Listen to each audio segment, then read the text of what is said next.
Hi, everyone. Welcome to the TimingResearch.com Analyze Your Trade, episode number 155 for April 6th, 2021.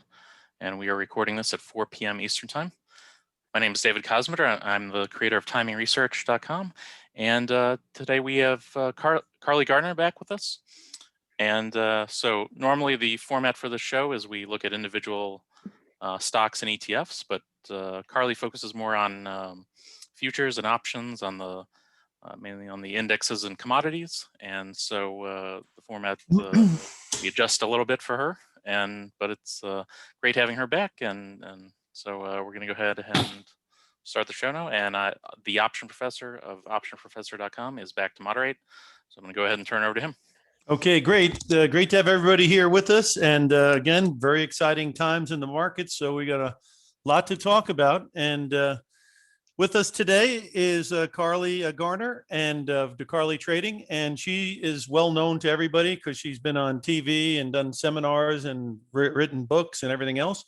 But for people that are not aware, Carley, could you give a quick background on yourself and a little bit about what's happening over at Carley Trading? Sure. So I'm a futures and options broker. We run a little boutique commodity brokerage here we're actually located in Las Vegas. We offer services just like any of the bigger houses, only a little more, a lot more personalized. Like we answer our phones, we answer our emails. We do this for a living. We know what's going on in the markets. We can answer questions. That sounds like a simple thing, but believe it or not, it's few and far between in this industry anymore. But anyway, here's my contact information if you have any questions or anything about trading futures and options. There's also a lot of educational content on our website, thecarleytrading.com. It's all free to access. There's 40 something videos and articles and things like that. And if you're on social media, you can reach us on really we're everywhere: Twitter, YouTube, Instagram. If you just search for Carley Garner or Carley Trading, it will our pages will pop up.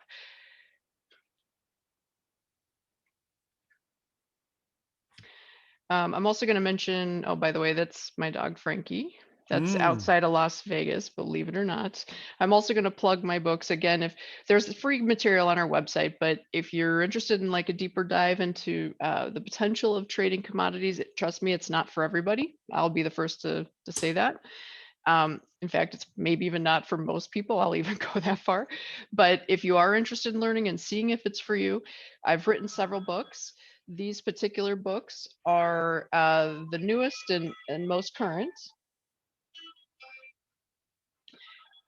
Sorry about that.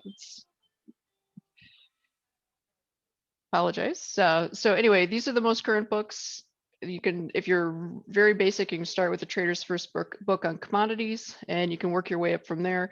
Just as a warning, it's cheapest on Amazon, obviously, but if you go to Amazon, you're going to find quite a few books that are from an older publisher. Don't buy those. They're secondhand, like secondary market, and they're really expensive. Don't do that. These are the only books you need to worry about. And so from there, let's get started. Yeah, let's get started. All right.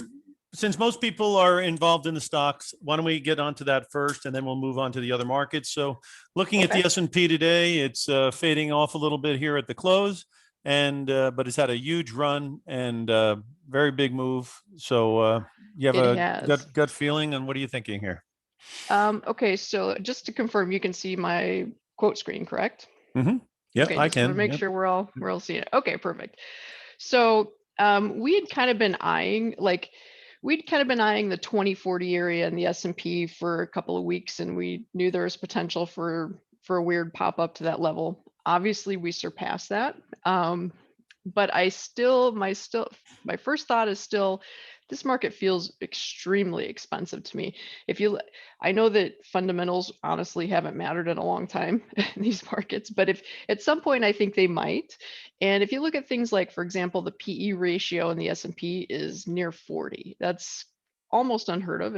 We've seen it even more extreme than that. So I'm not saying that it can't get more out of whack, but it's not common. On average, the price to earnings ratio for the S&P is more like 15 or 16.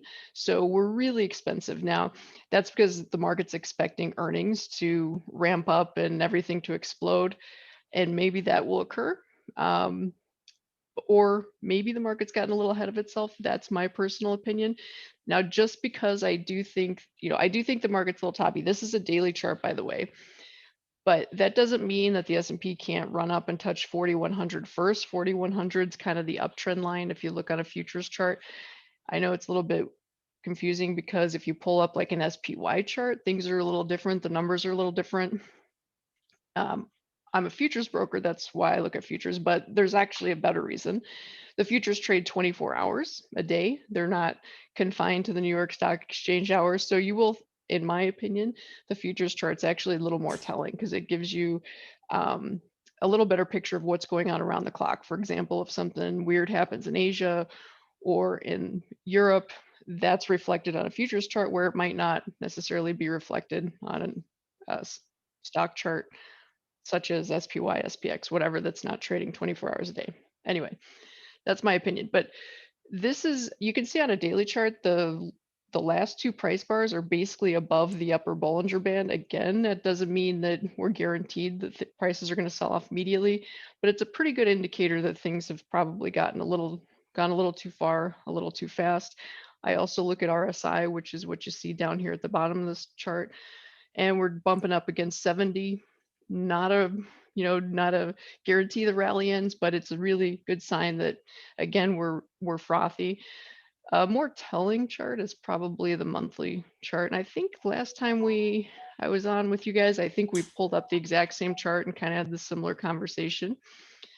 What we saw was earlier in the year, we saw a breakout above this big megaphone trading channel that's been forming. The market came down and tested support. Remember, resistance becomes support once the breakout occurs, and the market kind of buoyed from there. But this is my opinion. Some people think that we're on the cusp of the biggest economic expansion in history, and the market is underpriced. Some people really believe that. Maybe it's true. Only time will tell. I do not believe that. To me, it just feels like really irrational exuberance, or maybe even a step beyond that. Tulip mania kind of stuff. Again, that doesn't mean that I think the market's going to crash. I don't. I think we're due for a good correction. But as we know, stocks generally go up over time. So, and they don't, when they do correct, it's usually few and far between. So picking the top is a really difficult game, but it's important to just be aware of where we are in history to know that, hey, there definitely is risk in holding stocks. I know the kind of the consensus out there, especially if you're on Twitter, is stocks only go up, and that is absolutely not true. For some reason, people have already forgot what happened last March. I have not. So I've got that in the back of my mind. And again, even I'm not necessarily saying we're going to get a repeat of March. I don't think that's going to happen. But historically, when markets have gotten this frothy, we see really big consolidations. In fact, there's been times where the S&P really went nowhere for like 10 years. So it's not impossible, even if the market doesn't completely melt down, it's not impossible that we literally just kind of trade sideways for a year or two, or maybe even longer. So keep all those things in the back of your mind. It's not always just a rocket ship higher. This is actually abnormal, not normal. Yeah. You've really got two sides to the story. One is the side where the earnings are going to be so big that the valuations will be grown into. Right. And then you've got obviously a post-war type of a situation of a reopening of an economy that's been constructed. And a lot of people have not spent a lot of money. Obviously, that's why household incomes and household savings and net worths are so high, because they haven't gone out to restaurants or on a trip for over a year. Right. And there goes a lot of money that goes into leisure. Absolutely. So that's basically the one side of the story. And then the other side is that if they hike taxes, or if there was another strain that came out, the market is very extended, and that would be a big problem. So look, it's all according where you come down on. Some people are also saying that this month of April may get you a blow off top, even as high as 4,200. And then at that point, you'll have a space needle type looking thing. And then maybe it'll fall under its own weight at that point. Right. I've seen similar stories, and that wouldn't shock me. My number's 41, but in a market like this, honestly, 100 points, Like Nothing. a couple years ago, that was a lot. Yeah. Nowadays, literally 100 points is, what is it? Couple percentage points, 2-3%. I mean, it's no big Yeah. deal.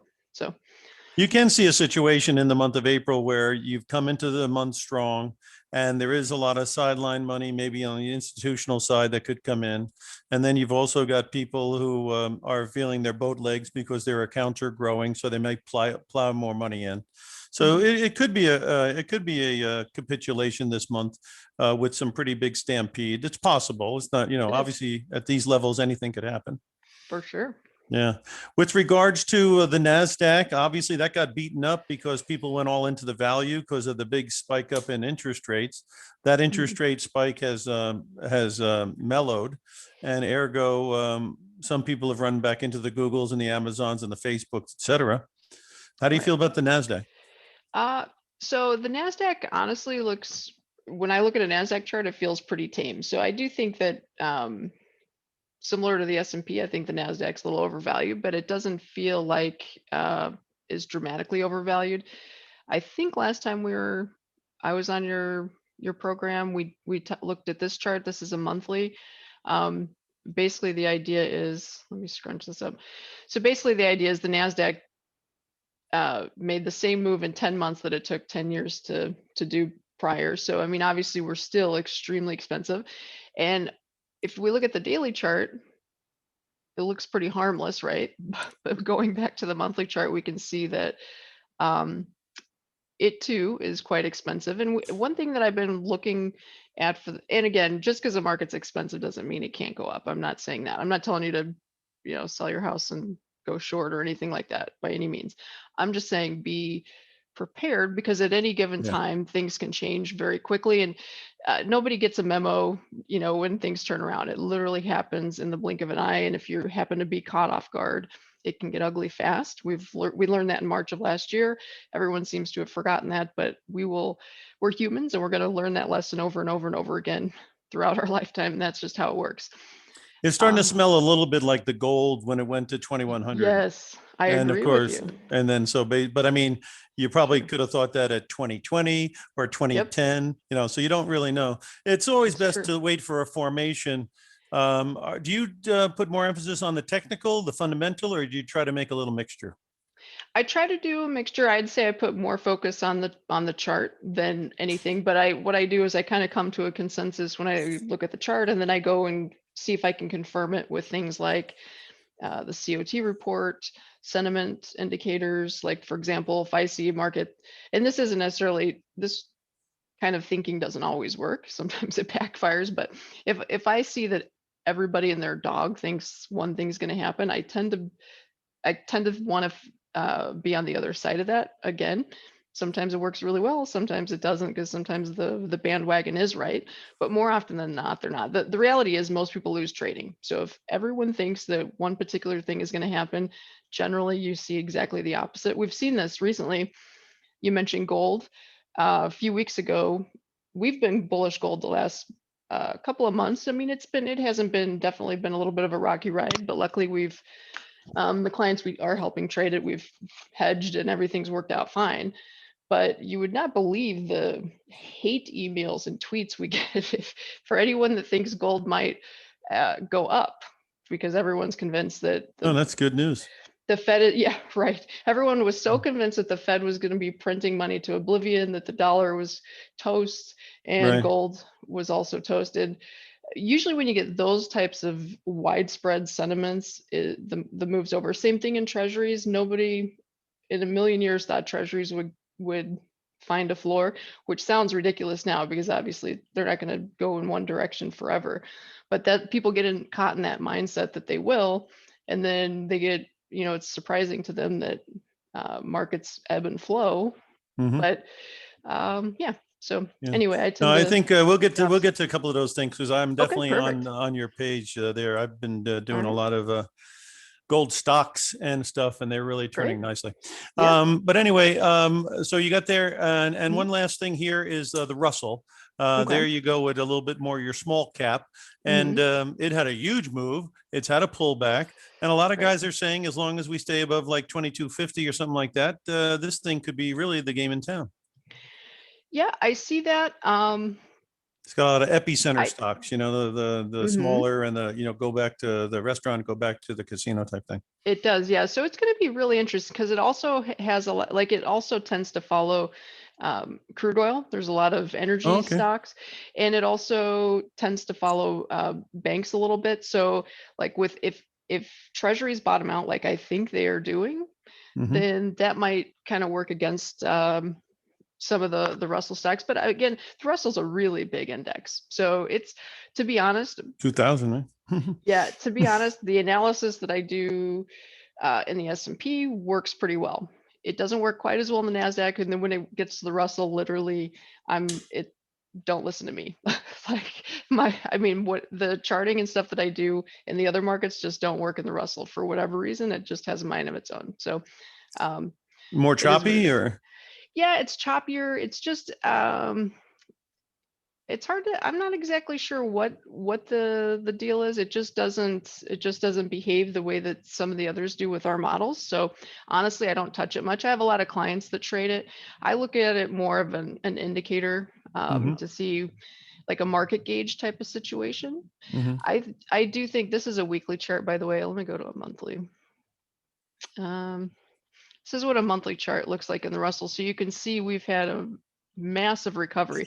The thing about the Russell is it's more boom and bust than the other indices, which is hard to believe, but it is.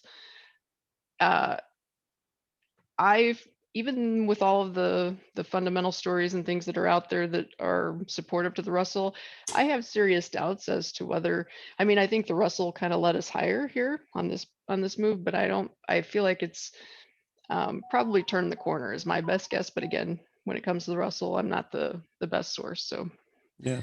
take it So for what it's worth. one of the concerns I'm sure you have is that we are very far away from the longer term moving averages, and the higher you go doesn't make that Right. situation better. Correct. Right. So if you're a trend trader, I mean, you'd have to have deep pockets to trend trade futures on something like this. The stop loss, like let's say that you used moving averages for your stop loss, we're talking like $25,000 run. Yeah. So, yeah, it's so even if the overall trend remains, just a regular correction could put you out quite a bit of money if you happen to time it incorrectly. And that's essentially at the end of the day what you're cautioning about. Obviously, you Right. don't want to step in front of a tsunami. You're going to get very Sure. wet, but Right. you also don't want to go swimming during a tsunami. You don't want to do, maybe. yeah, you don't want to get complacent. I think what I'm arguing, just don't be complacent. Just Yeah. be aware that things can flip and they flip hard. So be prepared. All right, let's start going through the menu here. And we're going to start Okay. out with the US dollar, which you've already alluded to, had a big drop from 104 down to 88, 89, 90. Right. And everybody and their brother was shorted. And then obviously, we got our yield advantage back when they hiked the Sure. rates. So obviously we're back in business, and the dollar index, has done what it's done. So what do you see now, though? Yeah, so the thing that's interesting to me, I've just in the last couple of days, we've heard some big banks kind of flip on the dollar. Like everybody was bearish a month or two ago, and nobody even considered the possibility that maybe the dollar could rally. Now suddenly they're like, well, wait, never mind, we're not bearish anymore. Things are flipping.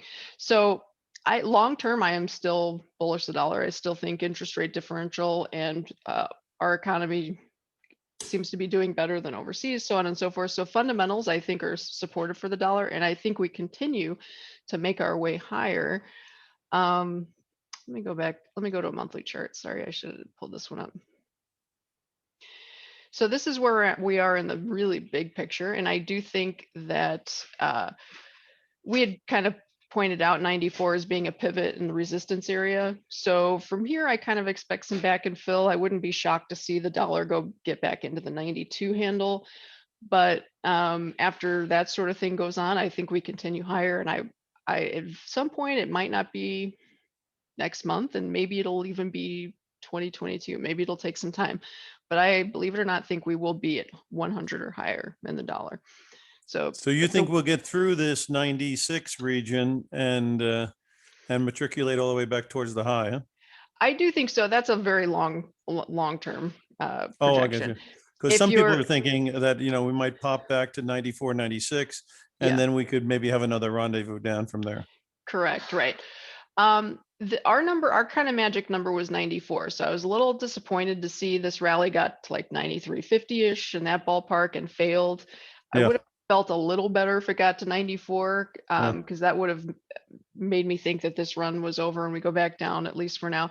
Honestly, I'd probably, right now I'm neutral the dollar short term. I'll probably turn bullish if we get down to this area, somewhere around 91, depending on how things behave. Maybe, I mean, you'd want to save some ammo for the 90s. So I do think we could get a decent sized correction here in the next couple of weeks, but ultimately I think any big selling that goes on in the dollar is probably a buy. Yeah. And it may be coincidental to the 10-year yield dropping too.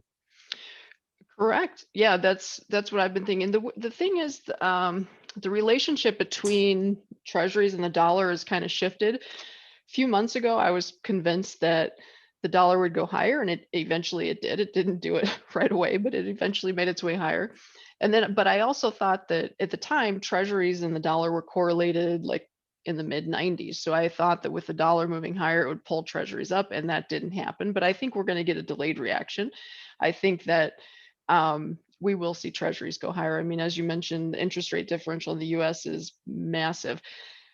Honestly, I'm shocked that treasuries have been this sluggish for this long, because if you think about it, you can get almost double the yield on a US 10-year than you can get in some of the other civilized economies. And even Greece, a country that's defaulted on their debt in the last 10, 15 years, is paying less than we are. So it really doesn't make sense in the long run. Eventually somebody's going to figure out that stocks don't go up forever, and it's nice to have something with a little less risk. And I think money will start flowing into treasuries at that point, hopefully sooner rather than later. You doing anything with the Australian or the Canadian? You know, Canada's people are very confident. Their real estate market's going nuts, and Australia's got a tide to the metals. Is there value there, or they're just going to meander, you think, at this point? Actually, there was I don't know if you're familiar with MRCI. It's Moore's Research Center Incorporated. They do like seasonal analysis. Right.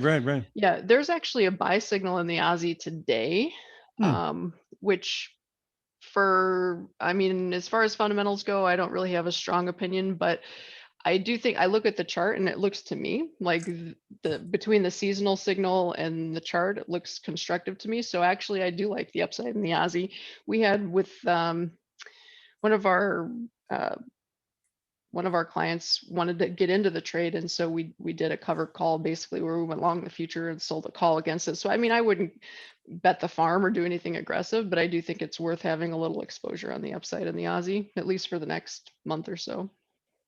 Let's turn to these grains, because Okay. we're going into the planting season, and there's a huge demand coming out of China for these things, but also the acreage is supposed to have the most acreage since 2014. And then you got weather situations in South America. So these higher prices have held their water, which is impressive. And Sure. some people think there's going to be a nice run because of a lot of dynamics. And then some people are saying, hey, listen, lots of acreage sounds like lots of grain. Right. Honestly, when looking at fundamentals, there are a lot of mixed signals. So it's really tough.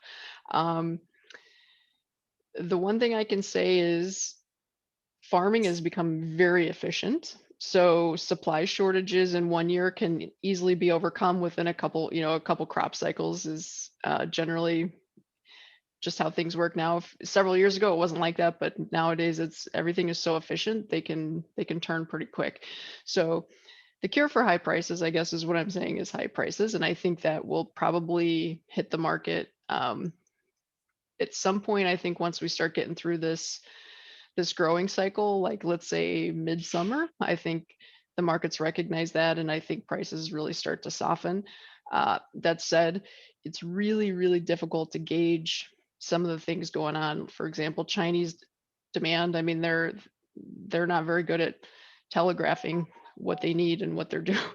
Right. So it tends to take the market by surprise. It tends to those kinds of things occur in the overnight session. So it's really kind of a tough game.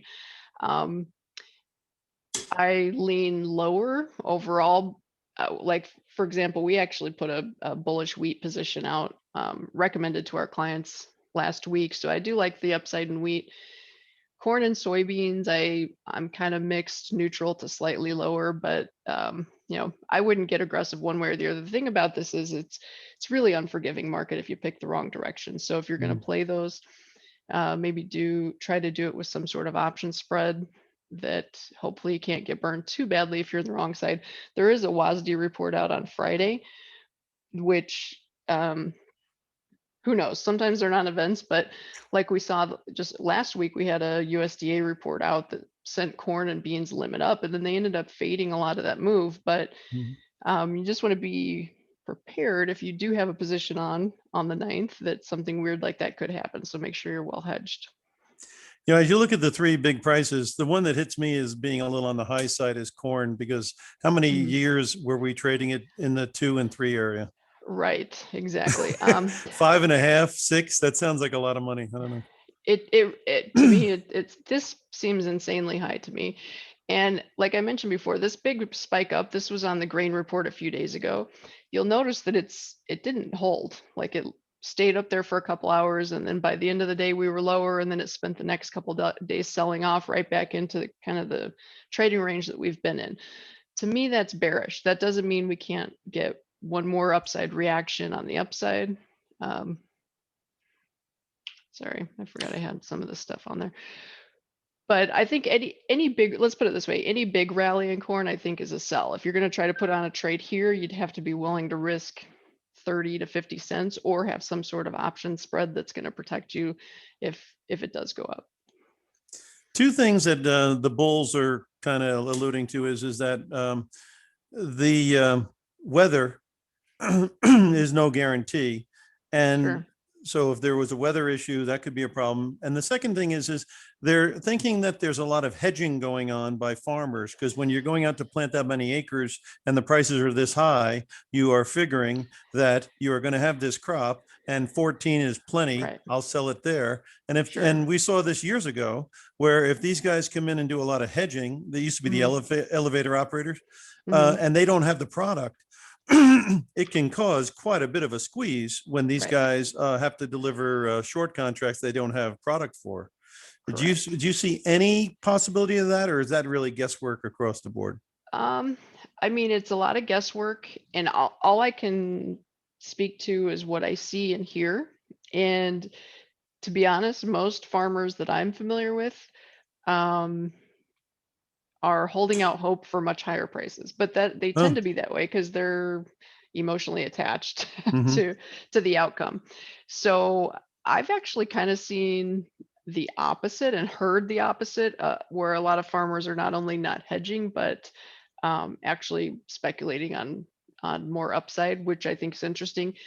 I will say that, and I don't mean to offend anyone, I hope I don't, but like farmers are humans. They, like I said, they're emotionally attached to this. This is what they do. Their life depends on it. Their livelihood depends on it.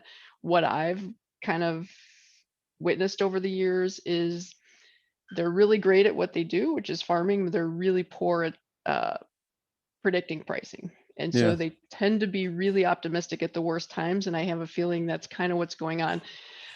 This is a monthly chart of soybeans. So you can see there's some upside potential here. I wouldn't be shocked to see a quick short squeeze. Like everybody's really excited about the grains. The grains are kind of, it's almost like stocks where people are conditioned to think they only go up. Like everybody's forgotten that grains trolled the lows for 4 years before this move happened. For some reason, it's doesn't stick in people's mind. And I'll show you a monthly chart of, this is soybeans, and you can see just how poor the bean market is at holding rallies. We can get really, really big rallies, and we do, but it almost always just gives it right back. So I definitely wouldn't be an aggressive buyer here.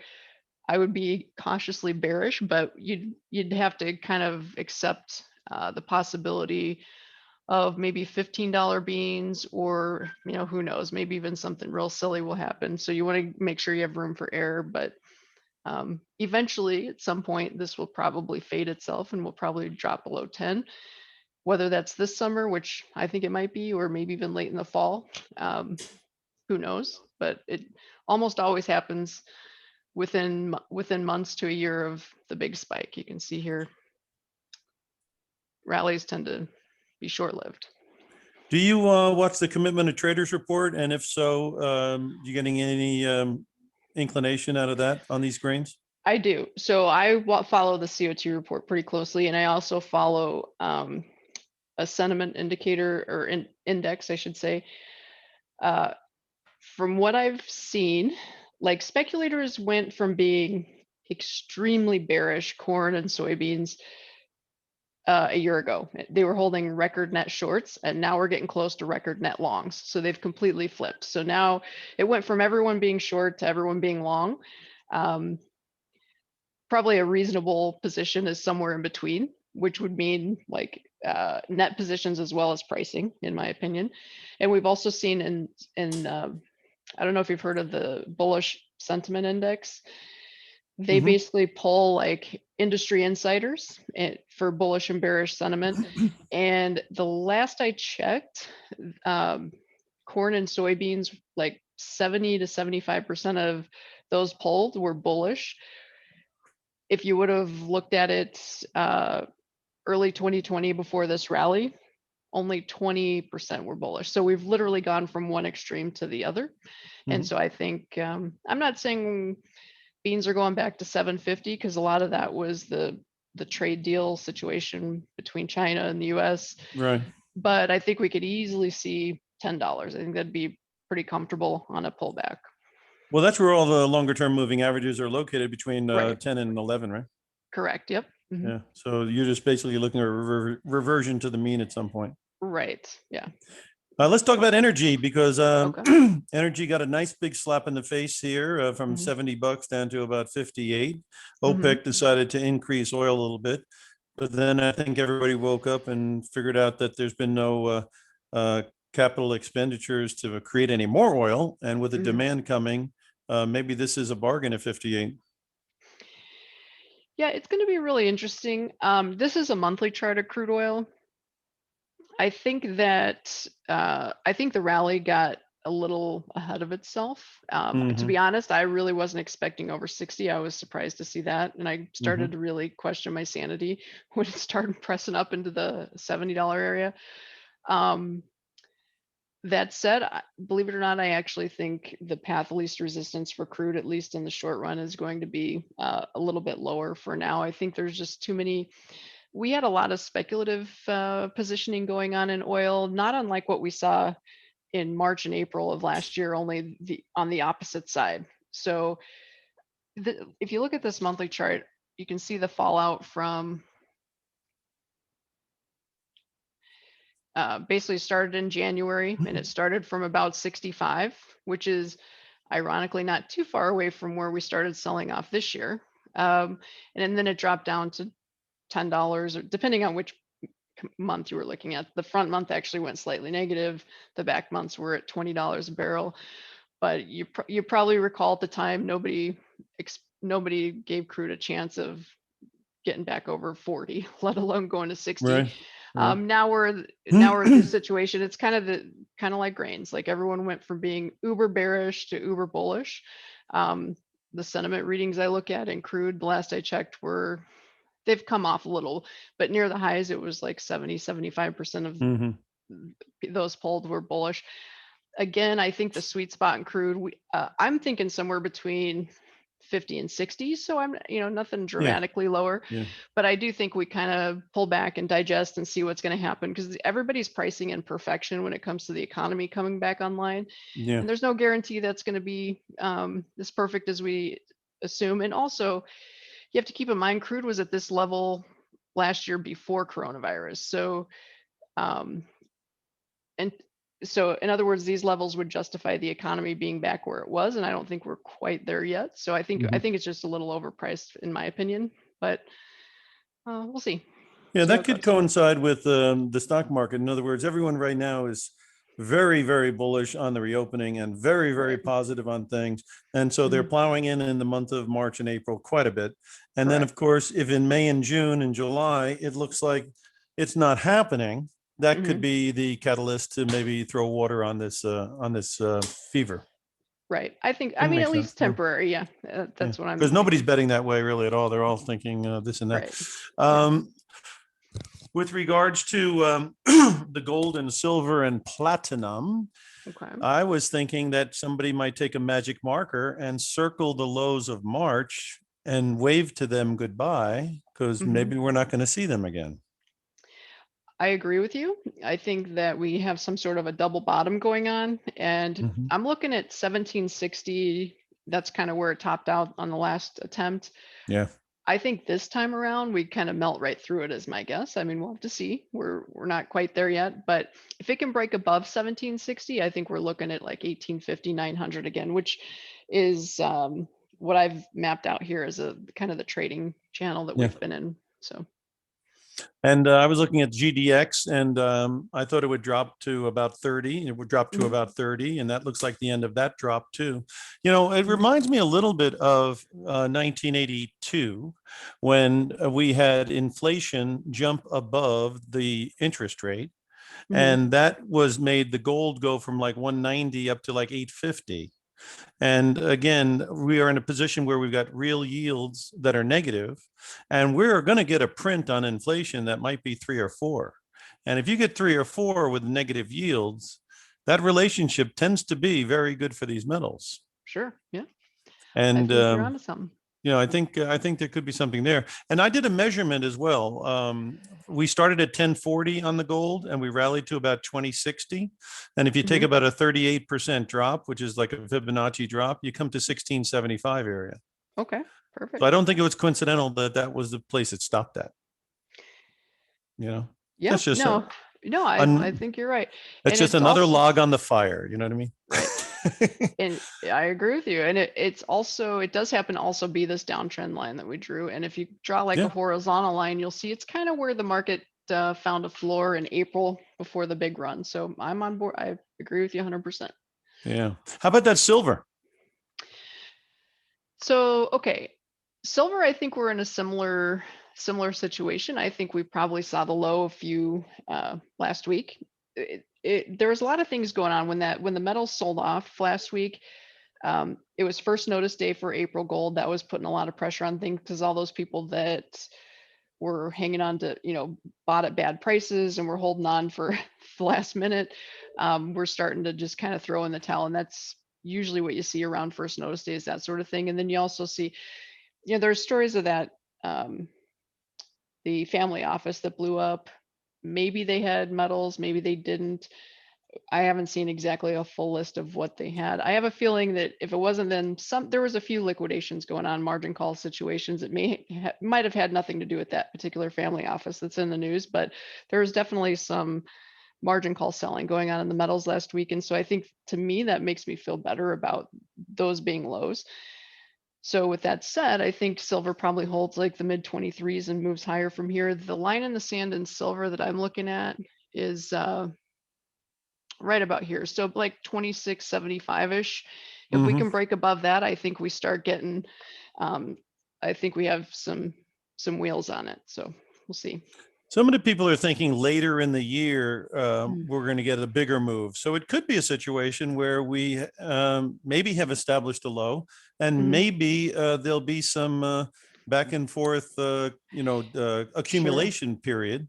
And Mhm. then maybe a little later in the year, when it's obvious that the inflation may be more than people thought, Right. and maybe other things will occur. Mhm. Maybe that's the way the timetable will work. But Yeah, I think you might have the right idea there. I mean, the Fed's already said they're going to let things run hot. So, like, if you yeah, remember in 2018, they were really in my opinion, far too quick to start raising rates, and they kind of jumped the gun a little.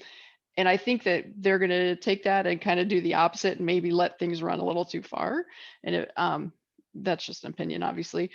But chart wise, you can see silver tends to be the type of market that'll trade sideways forever. And then when everybody gives up on the idea of it making a move, it does it. So I think you might be right. There's definitely a chance, even if I think eventually we're going to see 30, maybe 32, 33 in silver, but that doesn't mean it's going to happen real quick like we saw last year in right. July when it made that big run. We literally might trade sideways for 6 months, 8 months before anything happens. So just be prepared for a long game. Yeah, the Fed mandates are stable prices and employment. Obviously, with all this printing, they're going Mhm. after their mandate on unemployment. Once that is resolved, they will definitely take the spotlight and go back to that price stability. Yeah, sure. And so, by the end of the year or even before then, all those service jobs come back online. Mhm. You're talking about the unemployment rate could plummet very fast, just like it did on Friday. Right. Yeah. I don't know why Absolutely. people are surprised. When people go back to work and then 10 million of them are in the service industry and they Yeah. go back to work, it's going to drop. Right. Sure. But the dark horse that I've been looking at is platinum. And, Okay. I really am a believer in platinum. I think the catalytic converter story is going to help it. I think the rarity of it.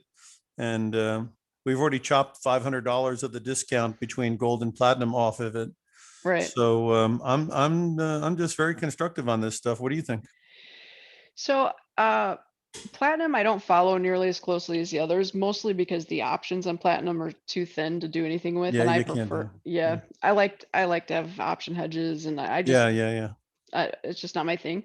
Yeah. That said, I agree with you. This, honestly, the trend in platinum is a lot more convincing than gold and silver. So, I mean, if the other two go, this will go, and vice versa. But Yeah. yeah, I agree with you. I mean, just eyeballing it, I would say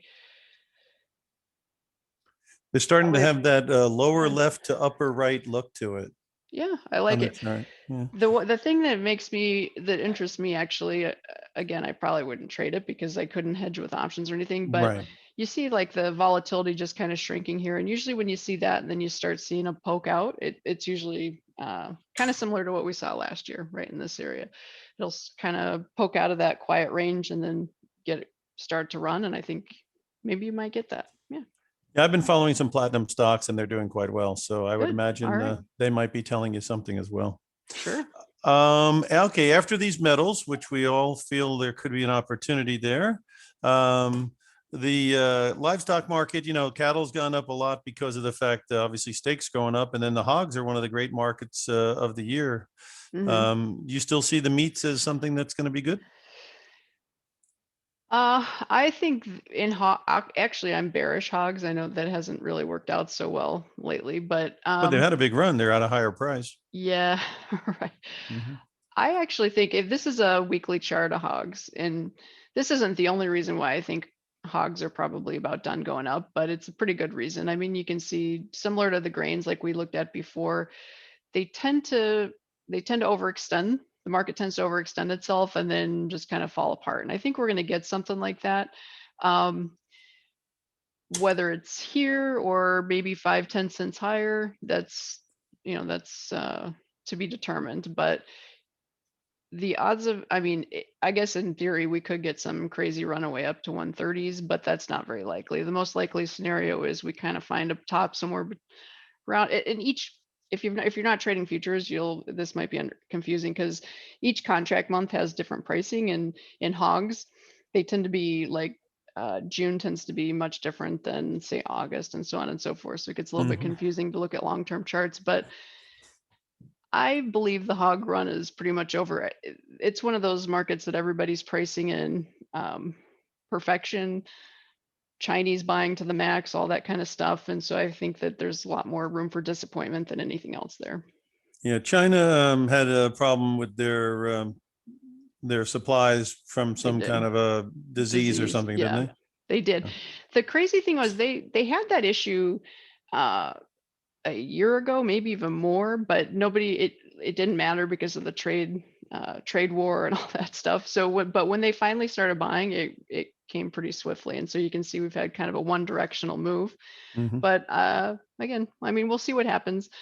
But I think to me, it looks like we're getting a little bit of a rounding top, and I think we're probably upside's probably limited from here. I mean, that doesn't mean it can't go a little higher, but I definitely wouldn't want to be long. Let's put it that way. This next area, the softs, it looks to me like there's nothing but potential here. The coffee market, sugar, even the cotton might have something going. But let's just Mhm. take a look one at a time here. You want to Okay. start out with what do you want to start? Sugar? There you go. Yeah, I happened to pull sugar up. We put a recommendation out for our clients to buy sugar calls last week. Mhm. So far so good. I mean, they're not, nobody's getting rich, but they're up a few bucks. But we were buying the July 1550 calls. So they're a little out of the money. The great thing about sugar is the options tend to be cheap. And so you can, like, the market's trading at 1509. So being long a 1550 call, which I think only at this point, you probably would be out less than $500. It's almost not quite, but it's almost like going long a futures contract without having any. You don't have to worry about place to stop. You don't have premature stop out risk. You have unlimited profit potential, and you're only risking $500. So sugar is a really good market to just buy cheap options in. If you pick the right direction, it could pay off. If not, you're not out too much. It's not going to ruin your life. You know your risk going in. Exactly.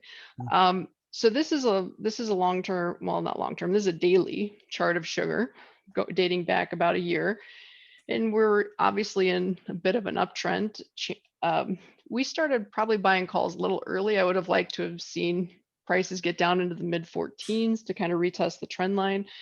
But I do still think overall sugar is going higher. So if it does take another dip, we might consider maybe adding to the position or doing something like that. But all in all, I believe this is just kind of a correction and an uptrend. And so I think any dip down to between here and 1450 is probably a place to look at being bullish. And if you looked at a long-term 10-year graph, you'd see that if we get above 16 and hang there, there's a lot of real estate above, huh? There is. Yeah, I remember. So this is something that if they let the horses out of the barn, there's some pasture to run in. It could, yeah, definitely. We haven't seen that for a while, so we're probably overdue.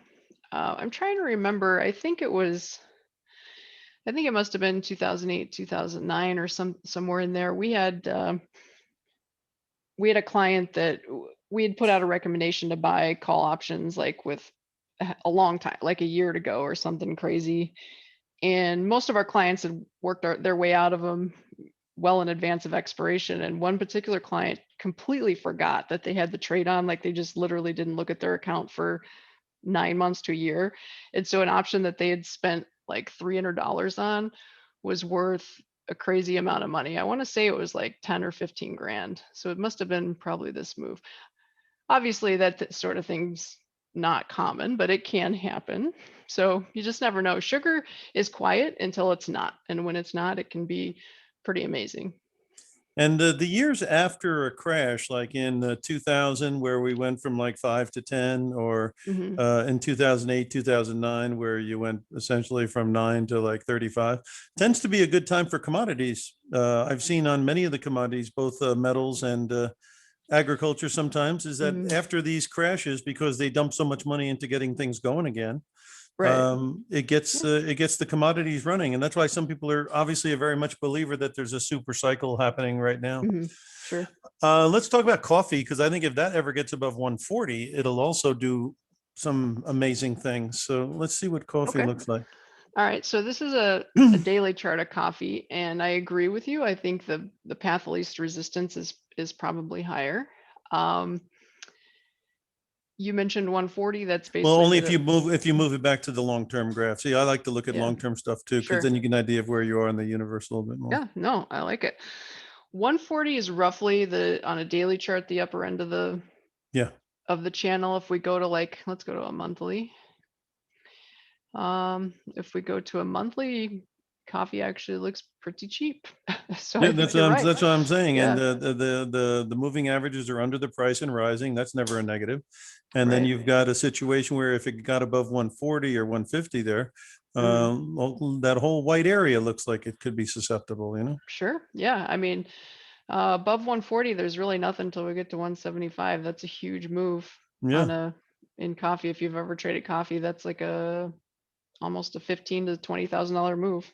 Yeah, it's 375 a point, right? Yep, correct. Yeah, that's what I thought. Yeah. So you got the sugar looking like it might be something, and then you got the coffee looking like it could be something. And what about the cotton? All right, let's see. Some people were thinking there could be a big thing happening here for some reason. All right, let's go to a monthly chart on cotton as well. Okay, so had a nice run. It has had a nice run. For whatever, I'm not quite sure why, but we really don't have too many cotton traders. That for some reason, retail specs don't have a whole lot of interest in it. No. I personally don't have a ton of interest in it because if you look at this move here, I got caught on the wrong side of that. And so honestly, I haven't looked at cotton very much since. This I is just kind of, this is not a chart we want to spend a lot of time on. but I mean, yeah. So, I mean, I'm not definitely not an expert in cotton, but Yeah. I would say that it's kind of the similar situation. If we do break above like 92, Yeah. 93 cents, I think you're like you said, it's got some room to run. And the thing is, if this is a commodity super cycle, I honestly have serious doubts that that's the case, but it could happen. I mean, nobody has a crystal ball. No. If it is, we've been here before, and what generally happens is people literally just throw money at commodities, whether they've ever, like I remember in what year was it? I'm gonna go back to wheat. Yeah, like 2007, 2008, when wheat went to $13. I mean, there were some fundamental issues that went on there that caused that. Well, it caused the start of it, but then it got to a situation where people wanted to diversify. At that time, real estate was overvalued, stocks were a little overvalued, well, very overvalued. So people were just looking for somewhere else to put their money, and they threw it into commodities, and the rest is history. Commodities just kind of blew up for 4, 5, 6 months and then melted down from there. So I hope we don't see something like that. I hope it's a little more Sustainable. sustainable. And orderly. But when it starts to move, you trust me, you don't want to be on the wrong side of it, because fundamentals no longer matter. It's literally just off to the races. And you're correct. Most people don't trade things like cotton or orange juice or cocoa for a variety of reasons. Right. Well, it's a shame the ICE exchange, it's a shame that they charge for price data like they do. I think that really pushes most retail traders out. You can still trade it without subscribing to live data, but nobody wants to spend $150 a month just for live quotes on a couple markets. And there's a pretty good leverage there, $500 a point in the cotton. Sure. And then I don't know, what is it, like 1,100 points on cocoa. It's a very large leverage there. So that's not right for most people. It is. Well, and on the bright side with the softs though, they're thinner. The options are thinner and the futures are thinner, which, except for sugar. Sugar is actually very liquid, but they are thinner, which sounds like a disadvantage, and sometimes it can be, but it's also kind of an advantage sometimes, because you don't get as much as the weirdness that you see, like the mass speculation. I mean, it can occur, like we're looking at this chart in cotton. Obviously in 2010, 2011, there was mass speculation going on there. But in the overall scheme of things, most people are kind of ignoring it. So it makes things run a little bit more logically sometimes. So. Well, let's close up with the Treasury bond, which are up 26 points today, which is right in line with your prediction that we may see a decent bond market for a while, because it's definitely gone up. The prices have gone up. Yields have dropped here in the last bit. And so how do you feel about, I guess might as well start out with the 30-year. So I mentioned earlier in the session that I'm kind of surprised we haven't seen a lot of overseas buyers. I do think that will happen. It's just a matter of time. And to me, when I look at this is a 30-year chart. This is a daily chart. To me, it looks like we're bottoming is a process. Sometimes it's not something that happens immediately, like in one day. Sometimes it takes some time, and I think that's what we're doing. We really need to see prices get above about 157-ish in the 30-year. And then if we do that, I think we get a massive short squeeze. If you look at things like the COT report and like sentiment readings, or just go on Twitter, literally everybody and their dog thinks that interest rates are going higher and treasuries are doomed. So that trade's probably a little overcrowded. Yeah. And it's gone up pretty good from 153 to 156 and a half here. So certainly the bounce has been worthwhile. It has. Yeah. On this chart, it looks like a small move because that sell-off was so big, but that actually is a pretty decent sized move. You're right. Well, that's a good size move. How are we doing on the Treasury note, the 10-year? So the note's similar. I think, in my opinion, we're putting in a bottom. You can see like the Bollinger Bands have stopped pointing lower and they're starting to round out and trade sideways. So we might see some consolidation and things chop around here for a little while as the market digests that big sell-off. That sell-off was actually, it was really big. Let me look at this is what it looks like on a weekly chart. So this is a weekly chart of the 10-year note futures, and we can see we've actually come right back down to where we were before all the chaos of the coronavirus shutdowns and all that sort of stuff. So, which is interesting to me. I actually think that's going to act as some sort of a base, and I think we probably just rally out of here, meaning treasuries higher, interest rates lower, because I think we need to kind of normalize based on what everybody else in the world's doing. Mhm. And they've probably gotten a little excited about the reopening and all that kind of stuff too. Correct. Right. Yeah.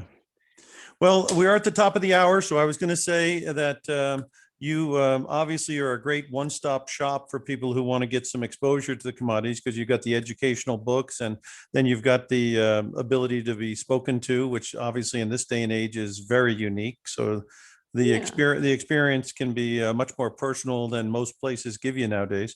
And then, of course, you can either do the self trading on your own, or you can do the assisted. So you got that going as well. So how can people get a hold of you and get that process going if they want to take a certain part of their portfolio, if they're suitable to do some work like this? All right. So the best place to reach me is our website. Let me just pull that up here. All right, so decarleytrading.com is going to be where you can find us, all the information. If you do decide you want to go forward, you can actually just shoot us an email and we will get y'all the account application and that sort of thing. If you decide, like I said, it's not for everybody. Let me go to my contact slide. There we go. So this is my phone number, my email address. That's everything you need to know if you want to get a hold of me, and we'll be here if you're ready.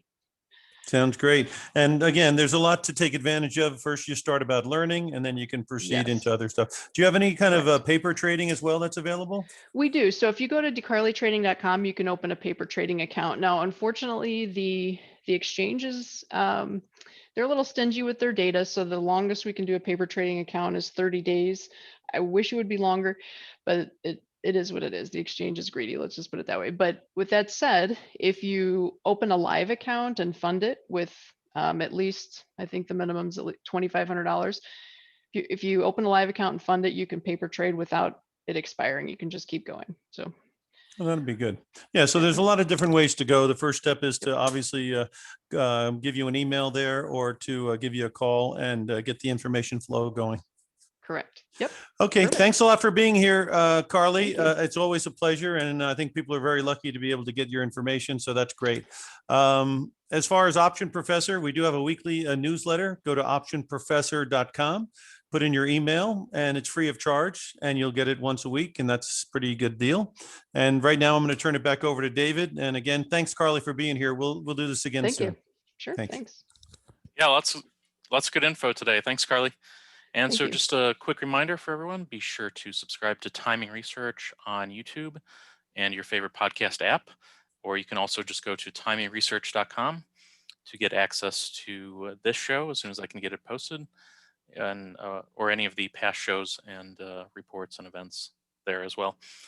So I just want to thank my guests again for today, Carley Garner of decarleytrading.com and the Option Professor of optionprofessor.com. Thanks, everyone. Thanks.